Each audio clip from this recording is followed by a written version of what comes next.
सूर्य मंदिर रे असुरक्षित पर्यटक खरा वर्षा को साहा बर और आंब गछ बढ़ुची वज्राघात भय। लघुचाप कोणार्क में वर्षा लगी रही घड़घड़ी बिजुली भी मारुछि। एही समय रे सूर्य मंदिर परिसर रे आश्रय नेबा पई सुरक्षित स्थान नाही। शताधिक पर्यटक बरगछ आंब गछ तले विपदपूर्ण भावे छिड़ा होइथिबा देखिबाकु मिलिछि। थोड़ा सा कष्ट तो जरूर है, लेकिन आनंद भी है कि ये टेम्पल देखने को मिला। भले बरसात हो, लेकिन सरकार को थोड़ा सा इसके लिए रेनी सीजन के लिए अरेंजमेंट करना चाहिए था, जो कि बहुत जरूरी है। लोगों को और ज्यादा आनंद आएगा। एक भी शेड नहीं है, बारिश हो रही है फिर भी आदमी भीग भीग कर देख रहे हैं।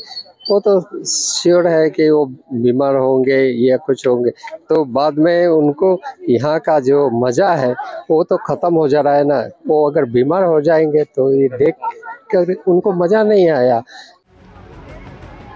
1300 शताब्दी रे निर्मित ई विश्व ऐतिह्य को देखा प्रतिदिन देश विदेशरू हजार हजार पर्यटक आसुछंती। हेले सेमानक सुरक्षा पाई एएसआई पक्षरु कोनोसी व्यवस्था न करा जिबा समस्त को आश्चर्यचकित करिछि। ছাতা নিয়ে এসছে, অনেকে ছাতা নিয়ে আসেনি। তো আমাদের যে গাইড, আমাদের যিনি গাইড তিনি অনেককে বোঝাতে পেরেছেন, অনেককে বোঝাতে পারেনি জিনিসপত্র।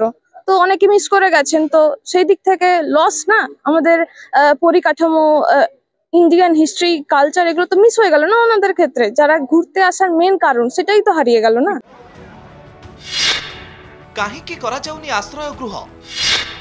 মন্দির পরিসরে কিছু অঘটন ঘটিলে কিয়ে রহিব দায়ী? तुरंत राज्य सरकार, केंद्र संस्कृति विभाग समेत एएसआई डीजी ए दिगरे दृष्टि देबाकू दाबी होईछि। कोणार्करू संतोष राय रिपोर्ट, कनक न्यूज।